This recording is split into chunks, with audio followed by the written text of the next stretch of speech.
नमस्कार मित्रों, सत्य की विजय में आपका स्वागत है। मैं हूं विजय त्रिवेदी। संसद का सत्र खत्म हुआ, छात्रों की गूंज चल रही है और उसके बाद विधानसभा चुनावों की गूंज सुनाई देने लगी है। अगले साल 7 राज्यों के चुनाव होने, उसमें से 5 राज्यों के विधानसभा चुनाव फरवरी मार्च में हो जाएंगे और उनमें 3 राज्य बहुत महत्वपूर्ण हैं। उत्तर भारत के नजरिए से भी, भारतीय जनता पार्टी के नजरिए से भी, आम आदमी पार्टी के नजरिए से भी और कांग्रेस की नजर से भी। उत्तर प्रदेश, उत्तराखंड और पंजाब। समाजवादी पार्टी के लिए भी क्या योगी जी की एंट्री होगी हैट्रिक के तौर पर? तीसरी बार आ जाएगी भारतीय जनता पार्टी की सरकार, योगी जी की सरकार। उत्तराखंड में क्या होगा? पुष्कर सिंह धामी अपना कमाल दिखाएंगे कि नहीं दिखाएंगे? और पंजाब में भगवंत सिंह मान का ठहाका गूंजेगा? ये सारे सवाल हैं। और क्या तीनों जगह सरकार बदल सकती है? कहीं बदल सकती है, नहीं बदल सकती है? क्या स्थितियां चल रही है? इस सब को लेकर अब से बात शुरू हो गई है, सिलसिला शुरू हो गया, चर्चाएं शुरू हो गई। अब चर्चाएं तो कोई भी कर सकता है, लेकिन ठोक बजा के चर्चा करने का मतलब अलग होता है। तो हमने कहा इस पर ठोक बजाकर चर्चा की जाए। हमारे मित्र हैं अमिताभ तिवारी साहब, उनकी संस्था है वोट वाइब, जिसके वो फाउंडर है। वोट वाइब लगातार काम करती रहती है। पिछले दिनों भी हमने उनकी मदद से बहुत सारे राज्यों की चर्चा की। कल भी हमने चर्चा की थी उत्तर प्रदेश के विधानसभा चुनावों को लेकर कि वोट वाइब का जो ट्रैकर है उसका फर्स्ट ट्रैक में क्या है।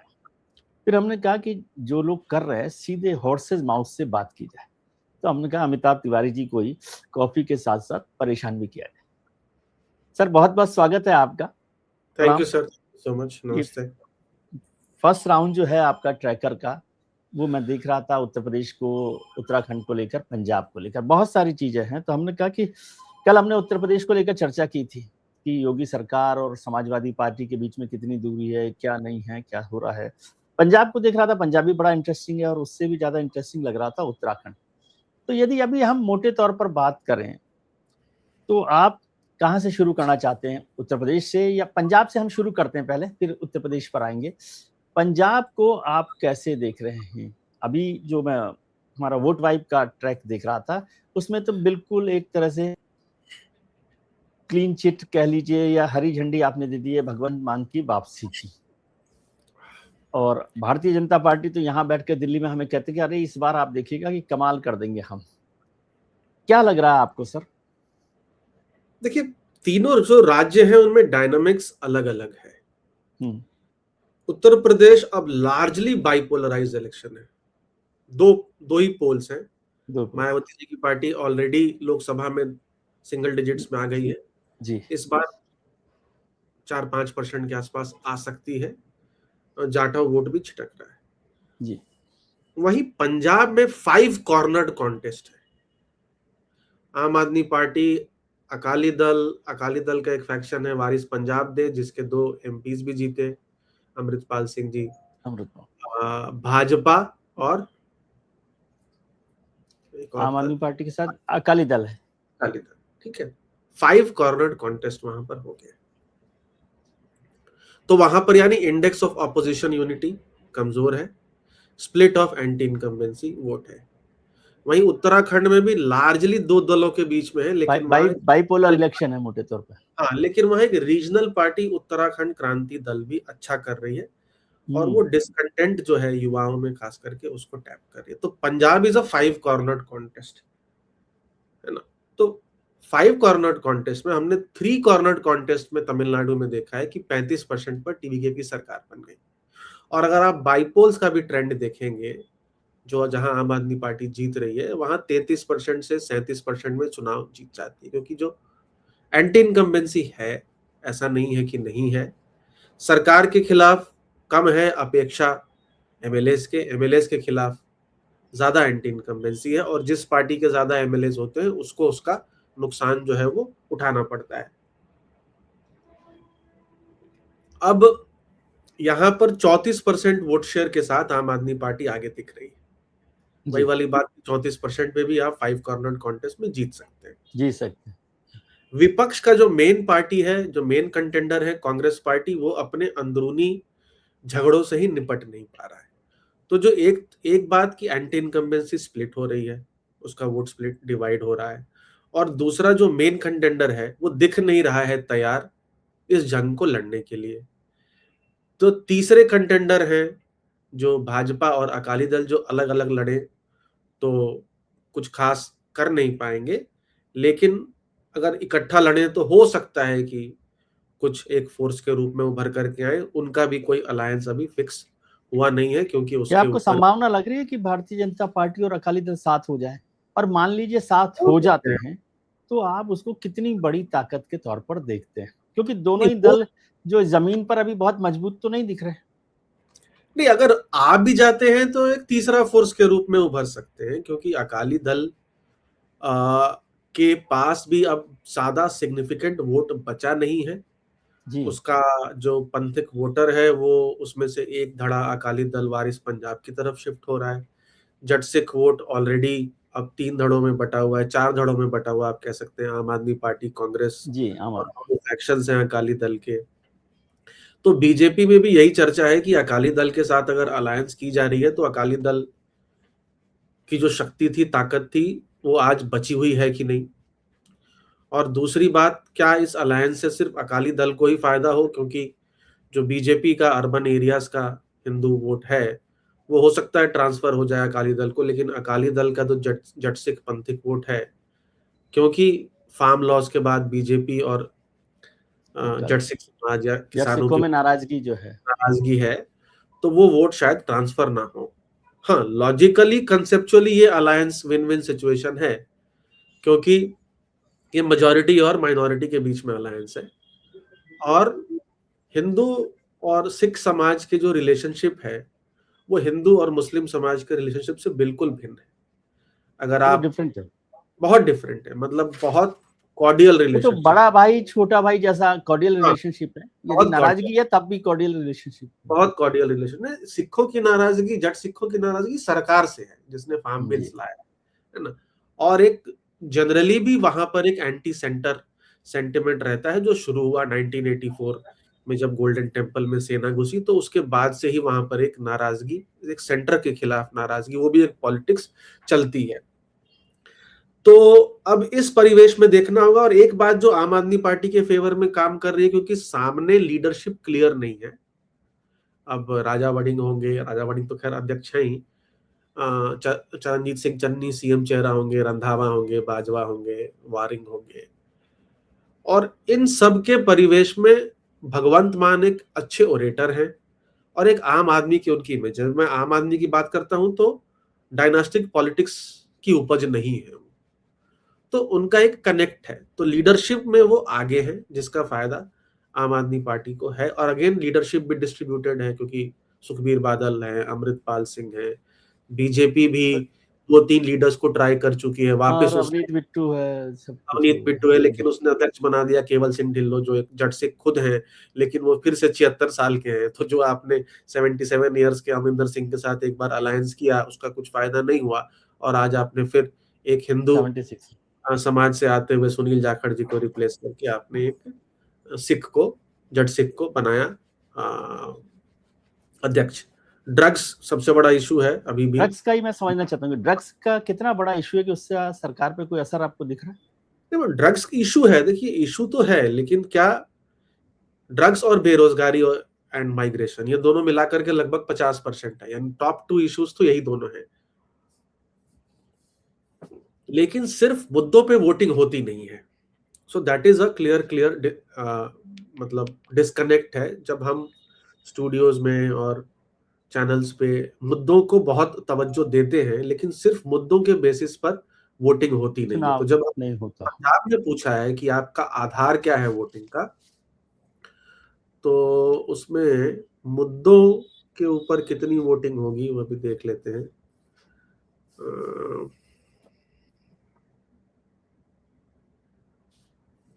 तो 30% से ज्यादा है नहीं, मैक्सिमम भी 25-30%। डेवलपमेंट एंड पब्लिक इश्यूज 10% लोग वोट डाल रहे हाँ वही कह रहा हूँ ना कि कोई ऐसा है नहीं बड़ा। हैं। मुद्दों पे तो 10% ही वोटिंग हो रही है, और उसमें भी 25% लोग कह रहे हैं कि ड्रग्स का मुद्दा है, यानी 2.5% लोग जो है वो ड्रग्स ड्रग्स को के मुद्दा मुद्दे बन। पे वोट कर रहे हैं, और 2.5% लोग बेरोजगारी पे वोट कर रहे हैं।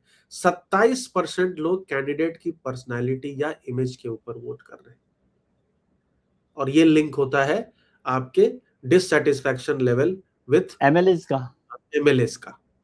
एमएलएस के साथ जो डिससेटिस्फैक्शन है वो लगभग 45% लोग असंतुष्ट हैं, जबकि संतुष्ट सिर्फ 32%। लेकिन ये तीनों राज्यों में वही है। एक्चुअली क्या होता है कि मुझे ऐसा लगता है, जितना मैं समझता हूँ राजनीति को, कि विधानसभा में और लोकसभा में फर्क ये होता है, क्योंकि लोकसभा में सांसद का एक डायरेक्ट कनेक्ट वोटर से नहीं होता, लेकिन विधानसभा में उसका डायरेक्ट कनेक्ट होता है, तो वो नाराजगी भी उसकी और खुशी भी उसकी सीधे दिखाई देती है। लोकसभा में तो लोग ज्यादातर सांसद को जानते ही नहीं है, पार्टी के तौर पर वोट डालते हैं। अचीव नहीं कर विधानसभा में सकते। कैंडिडेट इंपॉर्टेंट होता है। इतना बड़ा क्षेत्र हो गया आजकल कि भाई एक लोकसभा कैंडिडेट चाह के भी पूरा कैंपेन हर जगह नहीं कर सकता, हर एरिया में नहीं कर सकता। तो जो वोटिंग का आधार है वो 30% पार्टी की आइडियोलॉजी है और 27% कैंडिडेट है। तो 57% तो यही दोनों मिला करके है।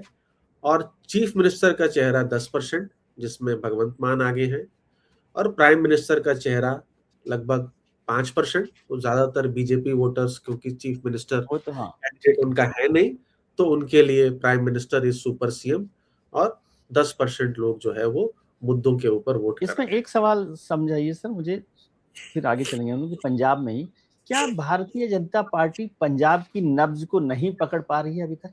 मतलब 75 साल में पंजाब को उत्तर भारत का हिस्सा मानेंगे, और उत्तर भारत की पार्टी है भारतीय जनता पार्टी।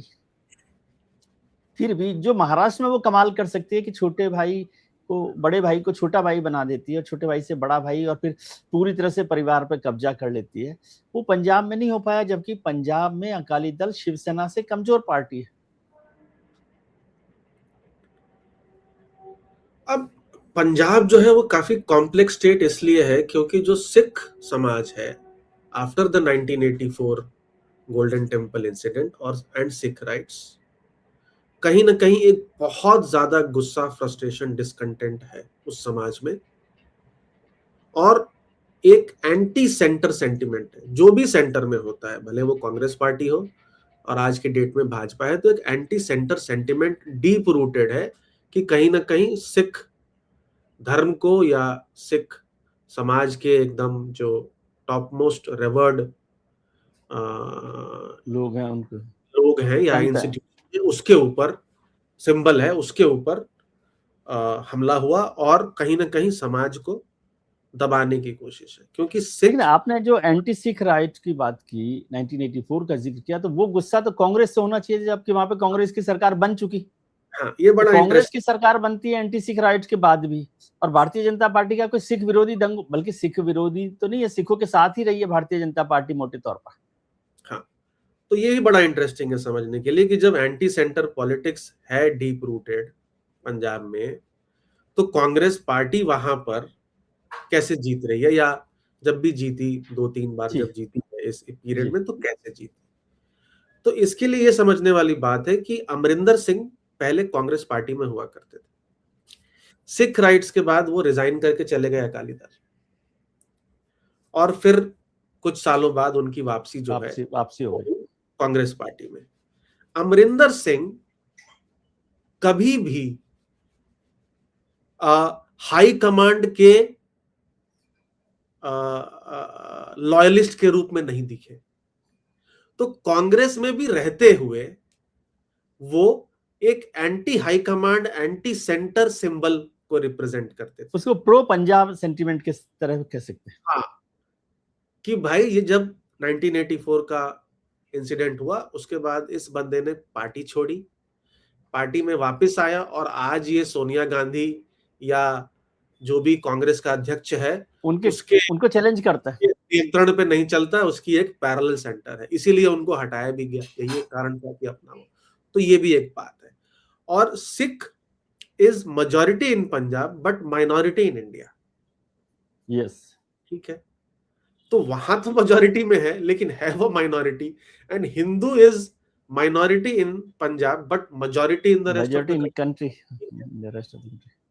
बीजेपी, तो ये एक डायनामिक्स है। प्लस बीजेपी, ये हिंदू मुस्लिम रिलेशनशिप जैसी वहां पर एक पोलराइजेशन नहीं चलती, नहीं कर पा रही, नहीं चलता है। क्योंकि वहां पर आप जितने भी हिंदू समाज के लोगों से मिलेंगे, लार्जली वो पंजाबी में ही बात करते हैं। कई लोग गुरुद्वारा ज्यादा जाते हैं मंदिरों से, और शादियां भी होती हैं सिख समाज और हिंदू समाज में। हिंदू समाज में। तो काफी कॉर्डियल रिलेशनशिप है।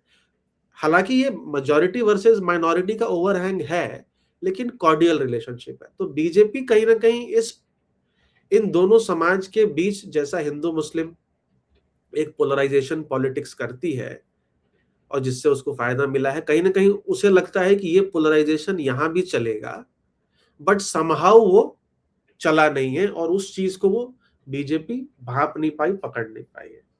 सर एक और सवाल कर लेते हैं, अभी याद आया, आपने अमृतपाल साहब का भी जिक्र किया जो सांसद है। क्या इलेक्शन से इतर पंजाब में अभी खालिस्तान की कोई भूमिका, कोई हवा, कुछ सरसराहट कुछ दिखाई दे रही है? नहीं, वो तो वैसा जो पीक पे सेंटिमेंट था वैसी कोई सेंटिमेंट तो दिखाई नहीं दे रही है, लेकिन अमृतपाल सिंह या अकाली दल वारिस पंजाब दे इसी सेंटिमेंट को टैप कर रही है, जिस सेंटिमेंट की हम चर्चा कर रहे हैं कि पंजाब के साथ इसीलिए मैंने कहा कि ये सवाल उससे जुड़ा हुआ है। पंजाब के साथ अन्याय हुआ है, सिख समाज के साथ अन्याय हुआ है, सिख समाज को दबाया गया है। जो भी सरकार हो, कांग्रेस हो, भाजपा हो, जब सेंटर में आती है तो अन्याय होता है ना। और अभी तो कहीं ना कहीं एक नैरेटिव ये भी है कि भाई अगर भाजपा सरकार में आ जाती है या भाजपा अगर चुनाव जीत जाती है तो एक हिंदू चीफ मिनिस्टर को बिठा सकती है।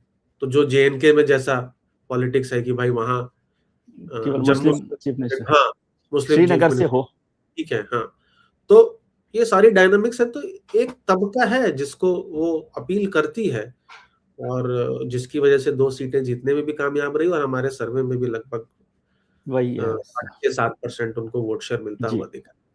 जी सर, अब बात करते हैं उत्तर प्रदेश की। उत्तर प्रदेश देश का सबसे बड़ा प्रदेश है और अब तो सबकी निगाहें वहां पर हैं। कुछ लोगों की सांस अटकी हुई है, कुछ लोगों की सांस थोड़ी सी बढ़ रही है। आपने ऐसी जगह पहुंचा दिया वहां पर उस चुनाव को कि और लोगों की सांस, थोड़ा सा बीपी, सांस सब कुछ बढ़ गई है। क्या एक तो मोटा सवाल, आपको लग रहा है कि भारतीय जनता पार्टी या योगी आदित्यनाथ हैट्रिक लगा सकते? देखिए, वहां पर कांटे की टक्कर है। चुनाव में अभी 6-7 महीने हैं और 2022 में हमने देखा कि लगभग 50 सीटों का नुकसान भाजपा को हुआ, 325 से लगभग 275 पर गिर करके आई, जब बसपा कमजोर हुई और 22% वोट शेयर से उसका वोट शेयर 13% गिरा।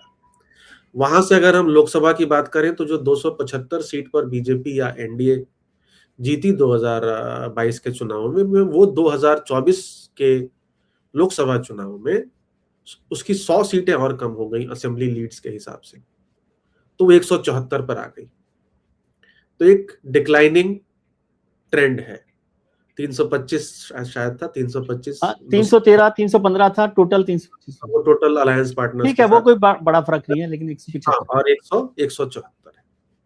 और 174 जब है जब आपके पास 2 अलायंस पार्टनर समाजवादी पार्टी के स्विच होते हैं, जिसमें आरएलडी और एसबीएस, राजभर और जैन चौक। हाँ, और कहीं ना कहीं 2024 में जो बीजेपी ने एक सोशल कोएलिशन वहां पर क्या तैयार किया था, बीजेपी 2014 से जब वहां चुनाव जीत रही है तो उसके सोशल कोएलिशन में general category, Brahmin, Thakur, other upper caste, plus non Yadav OBC, plus non Jatav Dalit, इन तीनों की संख्या लगभग 60% है। Non Yadav OBC 30%, non Jatav 10% और स्वर्ण समाज लगभग 20%, लगभग 60%। तो इस 60% का अगर 70% भी वोट बीजेपी को मिल जाता है तो 42% वोट शेयर हो जाता है। 3/4 मिलता है तो 45% वोट शेयर हो जाता है, जो उसको मिलता रहा है। अब 2024 में इस non Yadav OBC vote bank में टूट हुई। कुर्मी समाज ने, जहां पर भी कुर्मी समाज का कैंडिडेट था, क्योंकि रिप्रेजेंटेशन जब समाजवादी पार्टी ने बढ़ाया तो वहां पर वोट कुर्मी समाज का वोट टूटा और नॉन जाटव दलित संविधान खतरे में है के नैरेटिव पे शिफ्ट हो गए Samajwadi party. Samajwadi party number 1 हो गई, बीजेपी नंबर 2 और बीएसपी नंबर 3। तो ये 2 वोट बैंक में सेंध हो चुकी है। अब वहां से रिकवरी जरूर हुई है, क्योंकि योगी आदित्यनाथ पॉपुलर लीडर है, उनकी एक हिंदुत्व, नेशनलिस्ट हिंदुत्व की इमेज है और स्ट्रांग लॉ एंड ऑर्डर और एडमिनिस्ट्रेटर की इमेज है, और वो पॉपुलर है अभी भी। वोट ब्लॉक्स में नाराजगी है क्योंकि 10 साल एक लंबा टेनर होता है और 10 साल में एक नेचुरल एंटी इनकम्बेंसी हो जाती है। यहां पर भी एमएलएस के खिलाफ बहुत ज्यादा नाराजगी है। कुछ वोट ब्लॉक्स में नाराजगी है, अपर कास्ट में भी कहीं ना कहीं, खास करके वहां पर ब्राह्मण वर्सेस ठाकुर एक सेंटिमेंट चलता ही रहता है। और जो 3 की वोट ब्लॉक हैं, युवा, किसान, महिला, जातियों को छोड़ दे तो 3 जो की वोट ब्लॉक है वो युवा, किसान और महिलाएं। अब युवाओं में डिस्कंटेंट है बिकॉज ऑफ बेरोजगारी। महिलाओं में इंटरेस्टिंगली उत्तर प्रदेश ही एक ऐसा राज्य है जहां पर कोई डायरेक्ट कैश ट्रांसफर स्कीम नहीं है, या नहीं, बीजेपी लेकिन ने, अब तो सरकार करने वाली है, अनाउंस होने वाला हाँ, है। होने वाला है, लेकिन अभी तक कोई भी डायरेक्ट कैश ट्रांसफर स्कीम महिलाओं को नहीं मिलता है। और किसानों की समस्याएं हैं, जो रेगुलर समस्याएं हैं भाई, आय दुगनी होना, फर्टिलाइजर सप्लाई एक्सेट्रा एक्सेट्रा समस्याएं। तो इन तीनों वोट ब्लॉक्स के जो डिस्कंटेंट है, इसको कैसे मैनेज करती है योगी आदित्यनाथ की सरकार। अब यूथ के लिए उन्होंने 1 लाख जॉब्स अनाउंस करे, क्या वो डिलीवर कर पाते हैं या नहीं, क्योंकि हमने पहले भी ऐसे अनाउंसमेंट्स देखे हैं। केंद्रीय सरकार की तरफ से लोकसभा से पहले 10 लाख जॉब्स की अनाउंसमेंट थी, उसका कोई अपडेट नहीं है। तो क्या ये डिलीवर कर पाते हैं कि नहीं, अगर करेंगे तो हो सकता है कि यूथ का डिस्कंटेंट न्यूट्रलाइज हो जाए। महिलाओं में कैश ट्रांसफर स्कीम शुरू करना ही पड़ेगा, मुझे लग रहा है, बिना उसके जो डिस्कंटेंट है। अभी तो अखिलेश जी ने अनाउंस कर ही दी है। अखिलेश जी ने अनाउंस कर ही दिया है। तो मुझे लगता है कि आसाम और बिहार की तरह वन टाइम एक एंटरप्रेन्योरशिप के लिए कुछ ना कुछ स्कीम अनाउंस होगा महिलाओं। अब उसका कितना असर होता है, हमने बिहार और आसाम में देखा ही है कि इसका असर होता है डिस्कंटेंट को न्यूट्रलाइज कर। भाई अल्टीमेटली उत्तर प्रदेश एक गरीब राज्य है, आज भी 1,26,000 पर कैपिटा इनकम है, तो 10,000 रुपए पर मंथ इनकम वहां पर है ना। और तीसरा है किसानों की। तो अगर ये 3 वोट ब्लॉक्स का डिस्कंटेंट मैनेज होता है, एमएलएस के खिलाफ जो डिससेटिस्फैक्शन है, जो गलती 2024 में हुई कि भाई पूरे भारत में आपने लगभग 30 से 35% टिकट काटे, यूपी में आपने सारे के सारे रिपीट कर दिए 55 आउट ऑफ 62, तो उसका भी असर देखने को मिला। और विपक्ष कैसे राम मंदिर चंदा चोरी या युवाओं में जो डिस्कंटेंट है, इसको कैसे इन मुद्दों को उठाता है। अगर लोकलाइज चुनाव हो जाता है तो बीजेपी के लिए मुश्किल होगी, जितना प्रेसिडेंशियल स्टाइल चुनाव होगा उतना बीजेपी को एडवांटेज रहेगा, क्योंकि इनकी इमेज अभी भी ठीक ठाक अच्छी खासी है। लेकिन आप जो कह रहे हैं कि प्रेसिडेंशियल टाइप ऑफ इलेक्शन हो, वो तो आपका सर्वे कह नहीं रहा। आपका सर्वे मैं समझना चाहता हूं आपसे कि सर्वे में मैं तो हैरान भी हूं कि योगी आदित्यनाथ को लेकर शायद 10% 15% जो है, मैं अभी भूल रहा हूं, वो है योगी फेस को लेकर इलेक्शन पर जाना चाहते हैं लोग, मतलब वोट देना चाहते हैं। और प्राइम मिनिस्टर को लेकर तो 5% पर ही है। अभी आप 2024 तक, मतलब हम सब लोग ये बात कर रहे थे कि प्राइम मिनिस्टर का फेस हो तो 20% वोट बढ़ जाता है, और यहाँ तो प्राइम मिनिस्टर के फेस पर 5% लोग वोट देना चाहते हैं। और उससे भी बड़ी बात, जो योगी जी को देश भर में हिंदुत्व का, बीजेपी का चेहरा माना जाता है, उस पर 10% लोग वोट दे रहे हैं। पार्टी आइडियोलॉजी पर ज्यादा लोग वोट दे रहे हैं। तो फिर कैसे ये प्रेसिडेंशियल टाइप ऑफ इलेक्शन होगा? तो इसको 2 तरह से समझने वाली बात है कि वोट का आधार क्या है। अब वोट का आधार सबसे बड़ा पार्टी आइडियोलॉजी है, लगभग 25%, ठीक है, यानी दोनों तरफ से 25-25% हुआ। उसमें तो कोई फर्क नहीं पड़ेगा ना। तो समाजवादी पार्टी का भी वोटर मतलब कोर आइडियोलॉजी पे वोट दे रहा है और बीजेपी पे भी दे रहा है। 15-16% कैंडिडेट है, यहीं पे कैंडिडेट के साथ लिंक हो जाता है, कैंडिडेट के खिलाफ नाराजगी है और सबसे ज्यादा बीजेपी के 22% मुद्दे हैं। यहाँ मुद्दों पे ज्यादा वोटिंग है पंजाब के कंपैरिजन में, डबल से ज्यादा है। बेरोजगारी और हाँ, बेरोजगारी और महंगाई, चंदा चोरी, लॉ एंड ऑर्डर और करप्शन। अब जो प्रेसिडेंशियल स्टाइल लगभग 15% है, मुझे लगता है 13 और 5 है शायद, 13 और 5 है। 12-13 18-19। जी हाँ 18%। हाँ, तो क्योंकि लोकलाइज चुनाव है तो यहाँ पर और लीडर एस्टैब्लिश्ड है। पंजाब में कोई लीडर नहीं है, तो जब आप बीजेपी के वोटर से पूछेंगे कि भाई सीएम के चेहरे पे वोट करोगे पीएम के चेहरे पे, तो पीएम का चेहरा आएगा। उत्तराखंड में भी पीएम का चेहरा आएगा, क्योंकि वहां लीडर की रेटिंग कम है। यहाँ पर लीडर की रेटिंग मजबूत है, खुद में एक लीडर है, करेक्ट, सबसे बड़े हिंदुत्व के लीडर है। तो और क्योंकि राज्य का चुनाव है तो इसलिए योगी आदित्यनाथ के चेहरे पे ज्यादा लोग वोट कर रहे हैं और प्रधानमंत्री के चेहरे मैं पे। ये समझना चाहता हूँ कि क्या योगी आदित्यनाथ आपके सर्वे के हिसाब से, या आप जो समझ रहे हैं, वो इस इलेक्शन को बीजेपी के लिए पुल कर सकते हैं क्या? वही डिफरेंशिएटिंग फैक्टर है, क्योंकि अगर हम वैसा भी सोच लें, दोनों दलों के बीच में वोट शेयर गैप पिछले चुनाव पे भी चले, अगर 2022 के चुनाव पे भी चले, तो 8 या 9% का था। ठीक है, 2 अलायंस पार्टनर इधर आ गए, वो छोड़ दे, 36 36.5% हाँ ठीक है। समाजवादी पार्टी और 44-45% भाजपा का वोट शेयर था, 8-9% था। तो अगर 8-9% ही लीड है और 13% लोग सीएम चेहरे पे वोट कर रहे हैं, तो सीएम चेहरा भी इंपॉर्टेंट हो जाता है। तो आज की डेट में एक बहुत बड़ा डिफरेंशिएटिंग फैक्टर दोनों अलायंसेस के बीच में सीएम चेहरा, जबकि सीएम चेहरा है ना। तो अभी देखना पड़ेगा कि बीजेपी कितना प्रेसिडेंशियल चुनाव लड़ती है और समाजवादी पार्टी अलायंस कितना इसको लोकलाइज कर सकता है, क्योंकि बीजेपी तो प्रेसिडेंशियल ही लड़ेगी।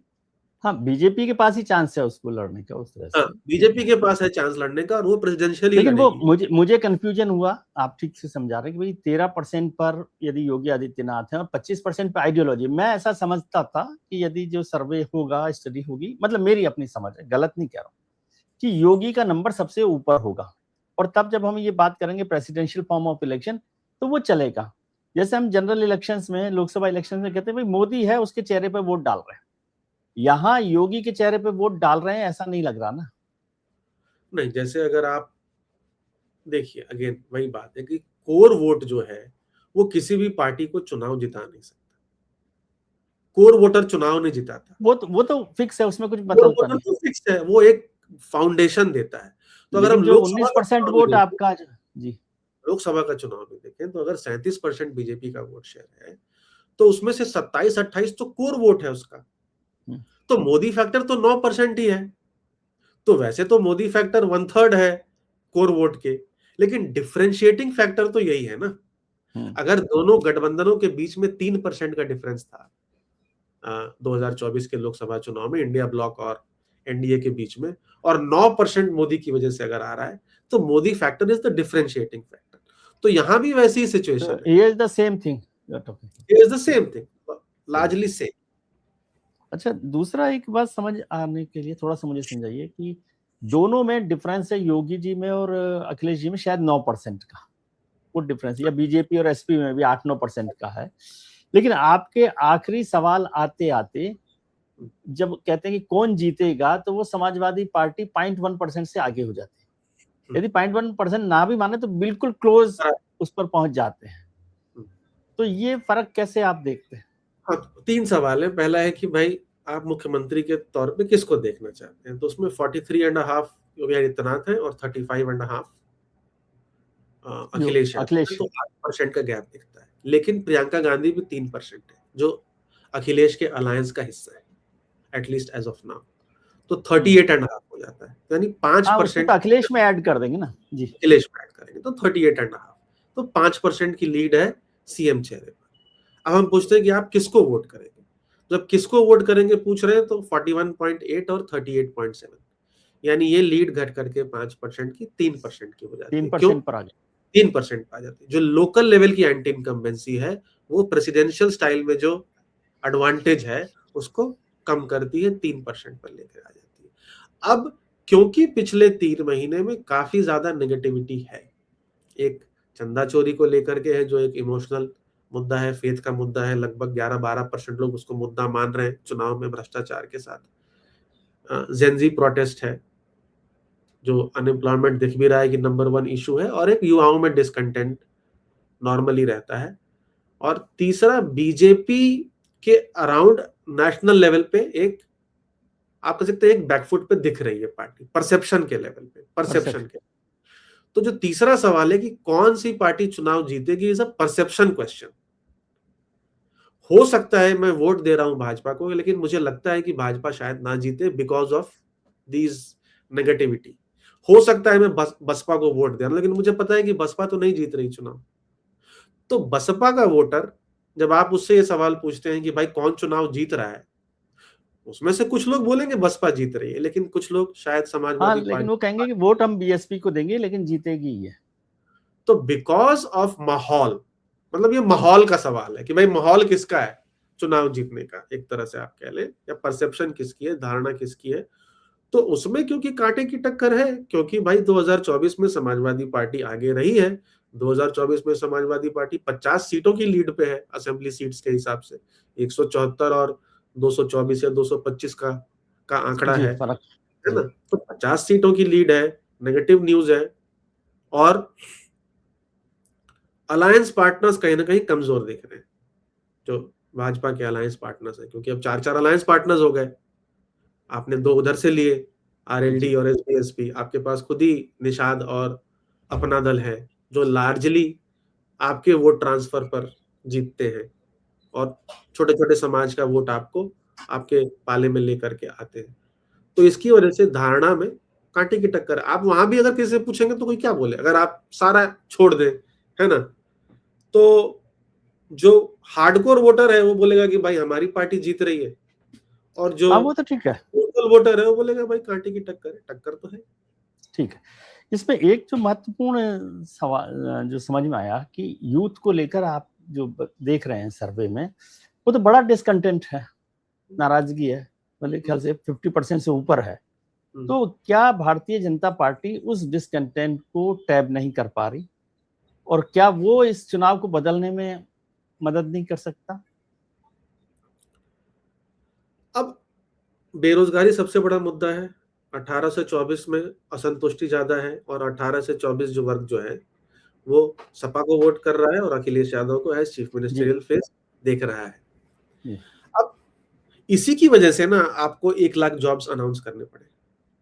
अगर 18 से 24 कैटेगरी आपको सपोर्ट कर रहा है, यानी भाजपा को सपोर्ट कर रहा होता, जिस तरह से उसने 2022 के चुनाव में किया है, तो ये 6 महीने पहले 1 लाख जॉब्स के अनाउंसमेंट की जरूरत नहीं होती। यानी भाजपा को भी दिख रहा है कि भाई ये की कमजोर कड़ी है। हाँ, नाराजगी कब तक? नाराजगी है, हाँ, लेकिन ये जो नाराजगी अभी है, ये वोट शेयर में समाजवादी पार्टी के फेवर में तब्दील होती क्यों नहीं दिख रही ओवरऑल वोट शेयर में? जी। क्योंकि अगर आप फिर से तमिलनाडु का एग्जांपल लें, तो तमिलनाडु में 18 से 29 कैटेगरी जो वोटर्स थे, 65 से 70% ने टीवीके को वोट दिया था। तो इलेक्शन को स्विंग करने के लिए समाजवादी पार्टी की तरफ ये 45-50 का आंकड़ा जो है अभी चीफ मिनिस्टीरियल फेस और वोट शेयर का, ये 65-70 जब पहुंचेगा तो अब सीधा वोट शेयर नहीं, रिवर्स हो इसीलिए जाएगा। मैंने कहा कि यूथ में इतना डिसकंटेंट है तो वो उधर क्यों नहीं बदलने में मदद कर हाँ, रहा है? अभी क्योंकि अभी भी लगभग 20% से 25% सपोर्ट, और क्योंकि ये ओवरवेलमिंग सपोर्ट नहीं है, मेजॉरिटी से कम है, आई मीन वोट शेयर के मामले में। ठीक। ऐसे ही 65-70 होगा, तो अगर आप समझ लीजिए कि 1/4 भी आबादी है यूथ की, और 20% और यूथ अगर सपोर्ट कर देता है समाजवादी पार्टी को, तो 5% वोट शेयर हो जाता है। बढ़ जाएगा ना। वो गैप न्यूट्रलाइज हो जाता है। जी। एक जो सवाल उत्तर प्रदेश को लेकर बार बार हो रहा है, और अभी जो चिंता भी है शायद भारतीय जनता पार्टी की और समाजवादी पार्टी की, कि क्या ये इलेक्शन पोलराइज होगा रिलीजन पर या कास्ट पर? क्योंकि 2024 का इलेक्शन भले ही उसका नाम आरक्षण ले, लेकिन वो कास्ट पोलराइजेशन था एक तरह से, और उस पर रिलीजन हल्का पड़ गया, यूं कहिए। अब जो योगी जी की तो कहना चाहिए कि स्ट्रेंथ ही यह है, पोलराइज रिलीजियस पोलराइजेशन। ठीक है। तो क्या ये इलेक्शन वहां जा रहा है, या कास्ट का जो कास्ट सेंसस को राहुल गांधी, अखिलेश यादव और अपोजिशन जो मुद्दा बना रहे हैं, और जिसमें सरकार बैकफुट पर आ गई, कास्ट सेंसस करवाने पड़ रही, तो ये इलेक्शन 2024 की मतलब रेपिटिशन आपको दिख रहा इश्यूज के हिसाब से, फोकस के हिसाब से? देखिए, जिस तरह से मुद्दे निकल करके आ रहे हैं, उस तरह से तो अभी लग रहा है कि डिग्री ऑफ पोलराइजेशन लोअर, उसका लोअर इम्पैक्ट दिख रहा है। जो जिस तरह के आंकड़े आ रहे हैं। बट इसका मतलब ये नहीं है कि अगले 5 या 6 महीनों में डिग्री ऑफ पोलराइजेशन का जो बढ़ेगा कि नहीं? इम्पैक्ट वो बढ़े या ना बढ़े। क्योंकि एक बात जरूर है कि जिस तरह से बिहार में एक जंगल राज का कॉन्सेप्ट तो एक नैरेटिव नैरेटिव चला बनाया क्या? फेवर में, वो नैरेटिव यहाँ भी बीजेपी यूज कर रही है और करेगी कि कर रही समाजवादी है, अभी लगातार कर रही है उसको। तो लॉ एंड कल भी ऑर्डर। मुख्यमंत्री जी ने बोला कि वो नाम सपाई और लड़की घबराई कुछ कुछ करके ऐसा।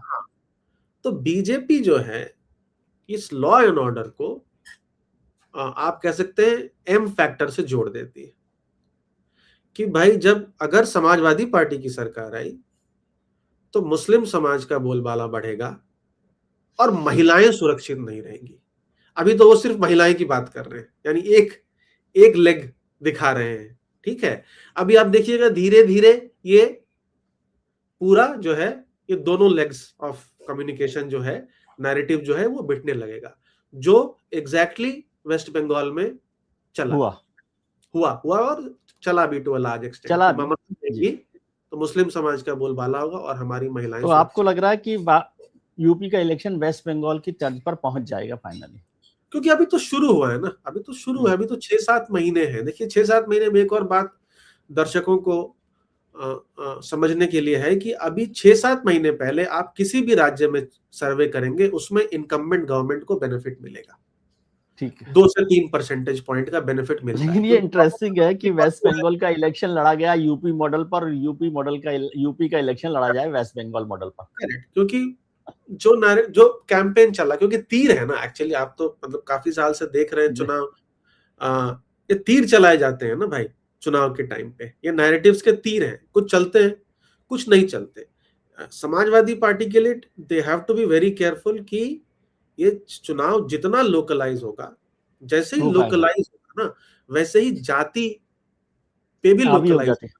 हाँ, क्योंकि जाति हावी हो जाती है। लोग सोचने लगते हैं कि भाई हमारी जाति है हमारा कैंडिडेट, कैंडिडेट है, हमारी जाति का कैंडिडेट है। इसीलिए लोकलाइज करना चुनाव जो है वो समाजवादी पार्टी के लिए इंपॉर्टेंट है, क्योंकि डिसकंटेंट भी लोकल लेवल पे ज्यादा है बशर्ते की चीफ मिनिस्टीरियल लेवल पे। बट ये करना आसान नहीं होता किसी भी लीडर के लिए। हाँ, वो सोचना एक अलग बात है, एग्जीक्यूशन पर क्या पहुंचता है कैसे नहीं नहीं, पहुंचता। क्योंकि और फिर लीडर अपने जाति में ऊपर भी फोकस कैसे कैंडिडेट आपके पास आते हैं, स्ट्रॉन्ग कैंडिडेट आते हैं कि नहीं आते, वो भी फर्क होता है ना। और लीडर अपने ऊपर फोकस चाहता है।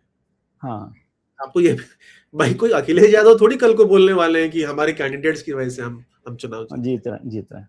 है ना। कांग्रेस कुछ मदद कर रही है कि नहीं कर रही है अखिलेश जी की? एक बात जरूर है, जब ऑफ कोर्स इस मैं आपको क्वालिटेटिवली बता रहा हूँ, जब मैं लखनऊ गया था, आई थिंक जुलाई के आसपास सब गया था, जुलाई एंडिश में, तो वहां पर जरूर एक तबका था जिसका कहना था कि भाई मुस्लिम समाज और दलित समाज में राहुल गांधी की पॉपुलैरिटी ज्यादा है अखिलेश से, है ना।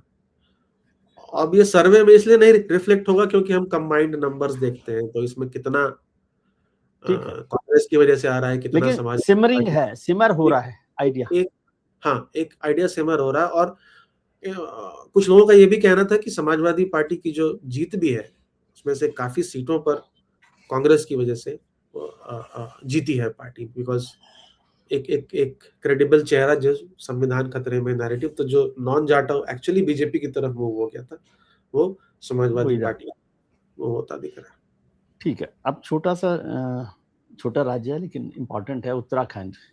नहीं, इसमें एक समय देख रहा था इंडिया टीवी में, इसमें एक सवाल पे क्लैरिफिकेशन जरूरी है कि कितने लोगों ने डिसाइड कर लिया है कि वोट करना है। ठीक है, 60%, 70%। हाँ, 64% ने डिसाइड कर लिया है, तटस्थ हैं वो कि भाई हम तो इसको ही वोट देंगे, अगले 6 या 7 महीने में जो होना है हो। 19% लोगों ने भी डिसाइड कर लिया है, लेकिन वो डिसीजन चेंज हो सकता है।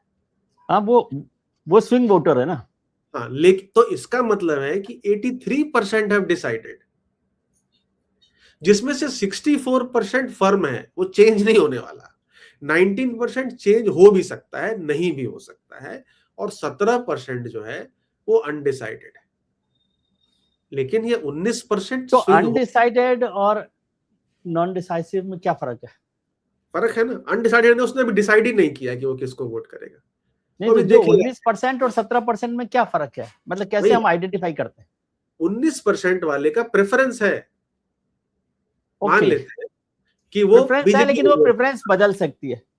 17% ने अभी कुछ भी तय नहीं किया, खुला कुछ भी खेल नहीं, है उनका। खुला खेल है। दूसरी बात, मान ले इसको एग्जाम्पल की तरह, मान लेता हूं कि मैं बीजेपी योगी आदित्यनाथ को चाहता हूं, पसंद करता हूं, मैं वोट, जब हम सवाल पूछ रहे हैं कह रहा हूं कि भाई योगी शुड बी सीएम, वोट किसको डालना है, वोट हम बीजेपी को डालेंगे, और परसेप्शन में तो जो इसको भी यूं मान लें कि जो 19% लोग हैं वो सोचते हैं आज कि अमिताभ तिवारी अच्छे कैंडिडेट हैं, हम उनको वोट देंगे, लेकिन हाँ, चुनाव आते आते वो सोचे नहीं अमिताभ भी अच्छे तो है, लेकिन देना विजय त्रिवेदी को वोट है।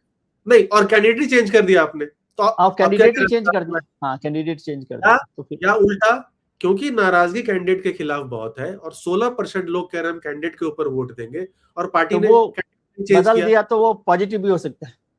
तो ठीक है, 83% हैव डिसाइडेड, बट उसमें 64 is firm decision, 19 can swing and 17 decide. 64% को तो यूज समझ लीजिए ना, मतलब वो तो वोट है, टोटल पार्टी वोट हो गया ना, वोट है, सब सिंबल पार्टी का वोट, पार्टी वोट हो गया। कमिटेड वोटर 30% जिसे कहते हैं हम, वो है वो। 30% एमवाई समाजवादी पार्टी का, लगभग हाँ वही, 30% का वोट है, 5% बसपा का तो वो वोट है। कमिटेड वोटर है ना, वो तो उसमें कोई बात नहीं। तो सर अब उत्तराखंड की बात करते हैं। क्या उत्तराखंड में आपको बीजेपी की वापसी दिख रही है, या देखिए, यूकेडी जो है वो वहां पर कुछ कर सकती है, क्योंकि छोटी स्टेट में ऐसे लोग भी हंग असेंबली तक ले जा सकते हैं? उत्तराखंड में सीएम की पॉपुलैरिटी तीनों राज्यों में सबसे कम है। उत्तराखंड में एंटी इनकम्बेंसी हाई है, लेकिन उत्तराखंड में जिस लेवल या डिग्री का ऑपोजिशन है उत्तर प्रदेश में, वैसा ऑपोजिशन नहीं है कांग्रेस की हाँ, तरफ से। ये बहुत महत्वपूर्ण बात है कि कांग्रेस वहां पर उस तरह से स्ट्रांग नहीं है। स्ट्रांग नहीं है, तो कांग्रेस में अभी भी हरीश रावत, गणेश गोडियाल, हरीश रावत तो चलिए हो सकता है कि ना लड़े और अपने बेटे अब बेटियों तो को वो, आगे करें जी लड़ने की। हाँ, हाँ, उनकी लेकिन लीडरशिप में तो नहीं लड़ा जा सकता मेरे ख्याल से अब इलेक्शन। हाँ, लेकिन ये एक नॉन क्लैरिटी है, और वहां पर भी क्योंकि छोटा राज्य भी है, वहां पर लेयर्स बहुत हैं। एक लेयर है राजपूत वर्सेस ब्राह्मण, एक ट्रेडिशनल वहां पर जी लड़ाई हमेशा ही चलते चलती रहती, है, हमेशा चलती हमेशा है। चलती रहती है। तो इसीलिए हरीश रावत का नाम आता है कांग्रेस की तरफ से, क्योंकि कांग्रेस के जो राजपूत सपोर्टर हैं वो हरीश रावत को लीडर देखते हैं, और ब्राह्मणों को लीडर दिख रहे हैं गणेश गोडियाल, जो जी, कांग्रेस के स्टेट कांग्रेस प्रेसिडेंट के, है। जी, फिर वहां पर पहाड़ और तराई में, यानी तराई का भी प्लेन्स, है, एक एक प्लेन्स को क्या लें? हाँ, हाँ, वो जो कि गढ़वाल और कुमाऊं का जो एक हाँ, कॉन्फ्लिक्ट है कि भाई कुमाऊं कॉन्फ्लिक्ट में है। डेवलपमेंट है, गढ़वाल में नहीं। चीफ मिनिस्टर लार्जली गढ़वाल से आते हैं, इस बार कुमाऊं से है, और गढ़वाल बड़ा क्षेत्र है, कुमाऊं छोटा क्षेत्र है कंपैरेटिवली। वहां पर भी ओवर द इयर्स पोलराइजेशन बढ़ा है, रिलीजियस पोलराइजेशन, वो भी एक मुझे लगता है फैक्टर। उत्तराखंड में सबसे ज्यादा बड़ा है, यदि मैं उत्तराखंड को देख रहा हूँ। उत्तराखंड में पोलराइजेशन बढ़ा है, वहां नेशनलिज्म भी एक बहुत बड़ा फैक्टर है, क्योंकि बहुत सारे लोगों, घर परिवारों के लोग जो हैं वो आर्म्ड फोर्सेस आर्मी, में हैं। आर्म फोर्सेस में। वहां पर क्योंकि सीएम की पॉपुलैरिटी कंपैरेटिवली भी वो सबसे टॉप पे है, लेकिन कंपेयर टू अदर सीएम्स कम है, क्योंकि काफी चर्चा भी थी कि चीफ मिनिस्टर रिप्लेस होंगे नहीं होंगे, अब तो शायद अब तो डिसीजन क्या फाइनल होंगे? होंगे, अब तो क्या होंगे। तो उसकी वजह से प्राइम मिनिस्टर का चेहरा ज्यादा इंपॉर्टेंट है चीफ मिनिस्टर के चेहरे को। एंटी इनकम्बेंसी है, वहां भी युवाओं में डिस्कंटेंट है 18 से 24। वहां पर उत्तराखंड क्रांति दल जो एक क्षेत्रीय दल है, वो एक एंटी इनकम्बेंसी वोट को कैप्चर कर रहा है, लगभग 8-9%। और युवाओं में खास करके गढ़वाल में उसके पास कुछ लीडर्स हैं जो ये एंटी इनकम्बेंसी डिस्कंटेंट को टैप कर रहे हैं। 12.5% लोग 18 से 24 वर्ग में उत्तराखंड क्रांति दल को वोट डालने की बात कर रहे हैं। वहां पर सबसे कम फॉर्म डिसाइडेड लोग हैं 52%, क्योंकि कोर वोटर तो हैं, लेकिन ब्राह्मण वर्सेस ठाकुर का एक डायनामिक है, एक एंगल है। जी, तो ये सारी बातें, वहां पे भी चुनाव खुला हुआ है, लेकिन समहाउ विपक्ष वहां कमजोर, अभी तक कमजोर दिख रहा है। ठीक है।